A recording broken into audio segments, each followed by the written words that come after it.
So we were talking earlier about, you were saying that this is amazing for the ICC as well. I'm slightly lesser optimistic about it. I want to talk about a few reasons why I'm not too juiced up as you are with how this is gonna make cricket a 5 billion sport, a 5 billion people sport in the upcoming next couple of Olympics. Yeah. So Let's hear let it. me ask you, when you were growing up, like you said earlier, what were the sports that you watched in the Olympics whenever you watched? I was super fascinated about running in general, right? Loved the 100 meters and the 4 cross 100 meters um, sports, because it's just 3 minutes of incredible adrenaline. And I mean, my God, I love Usain Bolt. And it just gives you such a hit of excitement, and it kind of gives everything in like 10 seconds or even lesser, right? When they were breaking records, it's just so fascinating to watch, right? So I think for me it was absolutely the 100 meters in general. Probably when I was young, I was even looking into a T20 format of Olympics as well. I think it's the perfect shortest format as such. But yeah, it just gave me an incredible high, right? And Great. immediately you're talking about the Jamaican team. Okay, you're rah-rahing about it, and you started understanding a little more about the sports in general, right? I'll be very honest. Then I started seeing patterns like, wow, Great Britain runners. Then you see Jamaica. Then you see US. Everyone is dominated by this amazing African American or African athletes who are incredible in that class. And you see, wow, okay, this is how, and you get to understand the nuances of the sport, right? Like once you start understanding, right? So I think that was mine to start with. Yeah. What about I yours, Srinath? I didn't know this was going to be your answer, but I'm glad that this was your answer because I feel like you made my point for me. I also was a big fan growing up of things that were, that I could just watch less than in 3 minutes, the competition Mm, would just be done, mm, kind of stuff. This is a reason why I feel like cricket is going to be a tough sell to countries that don't play the sport. Can you think of yourself as a Brazilian? You don't even know what the hell cricket is. And I'm going to ask you to sit down and watch this sport for 3.5 hours mm-hmm. and we know that it's got incredibly complicated rules. Let's first get that out of the way. You and I both know that cricket has got a really complicated set of rules, Yeah. which is unlike the sports that you and I watched in the Olympics, where you start and whoever gets to the line first wins, or whoever jumps the longest wins, whoever jumps the highest wins. These are all the kind of sports that I used to watch, which are fairly trivial to understand. Yeah. Cricket is not one of those. Global population, to get them hooked onto the sport or follow the sport, I feel is not going to be an easy task at all.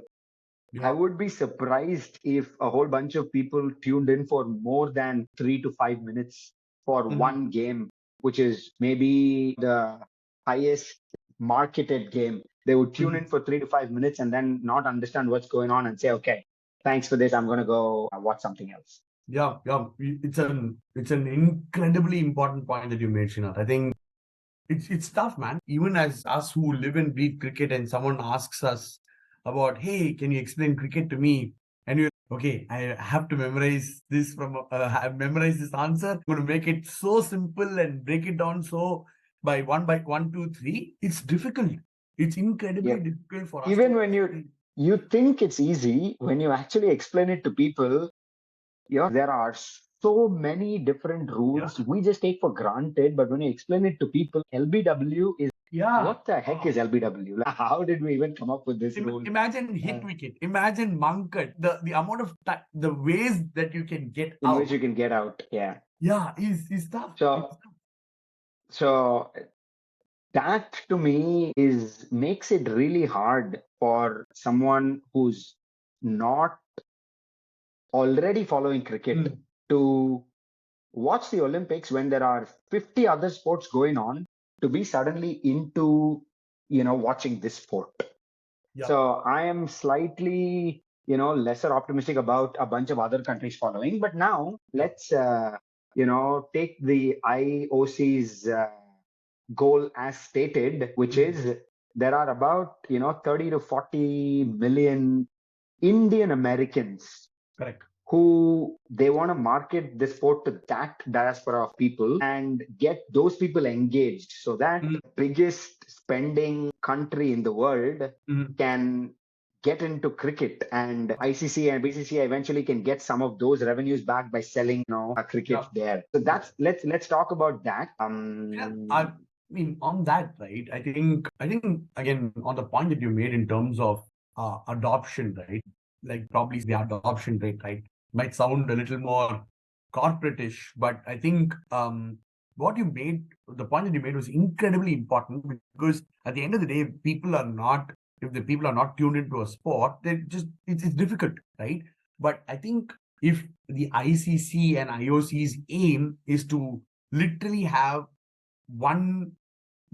single-minded goal of getting Americans and just America, North America, excited with the sport, I think we have moved mountains, right? I think there's a huge Indian diaspora, and I think it's just getting comfortable with that sport, just absorbing it as well. Imagine how big soccer became after US's great performance in the Football World Cup, right? And they had a great motivation for the soccer to grow in country like America, and immediately they bought all their machinery behind it.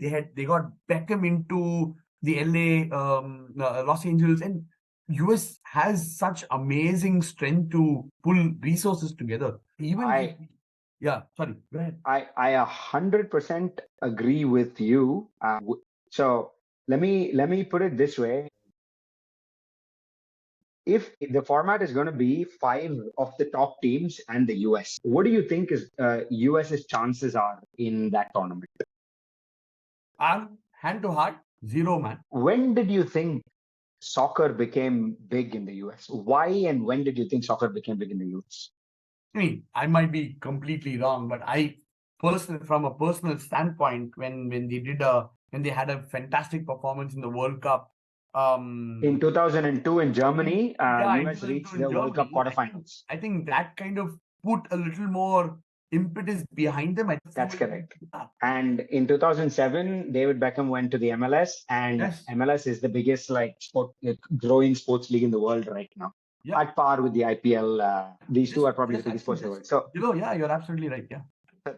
to talk about that, I think the US stands no chance in the T20 as part of the Olympics. Yep. And we know that the Americans are notoriously not good with losing. If they see their team get waxed with every country that they play against in that tournament, why do we think there will be any support fan following in the US? I mean, there are two ways potentially to really make cricket big in the US, according like the way that I think about it at least. One is there's got to be a homegrown US superstar. There has to be for naturalized Americans to follow the sport as their own and say, okay, I'm gonna now get behind this team. I am gonna reserve my judgment on that happening anytime soon, and forget within the next 5 years. Or potentially a big superstar transfer like Beckham, going to the US for soccer. Someone like Kohli, at the end of their career, going there to galvanize the groups. But that also, in my mind, happened because the momentum for soccer in the US was massive already on the back of the 2002 win, that it enabled Beckham to go there. I mean, I'm not going to completely say that there is nothing going on here. I'm looking at the next year's T20 World Cup happening in New York. The MLC constantly upping its stake in how much it's paying its players. A good bunch of players are playing in the Major League Cricket right now. There are big names all around the board, at least from an ownership standpoint, with Yup. Satya Nadella being part of it. Of course, the Ambanis are part of my New York there. And everybody knows that even if they're able to get a small percentage of the pie in the US, that's worth hundreds of millions of dollars. So I am cautiously optimistic of what these, corporate guys can, do in behind the scenes to really kind of figure out how to make the sport bigger because it's their personal benefit. Yep. It's for their personal gain and it's cricket's gain. But right now, as it stands, based on the facts, there is very little potential for the US to do anything substantial in the World Cup, for more Americans to see this, get inspired, get excited, saying, "Oh, I want to follow cricket or I want to play cricket." I see very little chance of that happening. And therefore, like, if other country folks are not going to be watching it because it's too complicated, it's a 3 hour, 3.5 hour sport. Folks in the US are not going to be anyway excited about it because they're losing. They don't know exactly what's going on as well. They're going to be comparing it to baseball and saying, hey, baseball is a lot more like straightforward for me. We're back to the same existing group of countries that are already playing and are already incredibly excited about the sport. Personally, myself, I am not as excited about the, expansion of cricket because it has been added to the Olympics.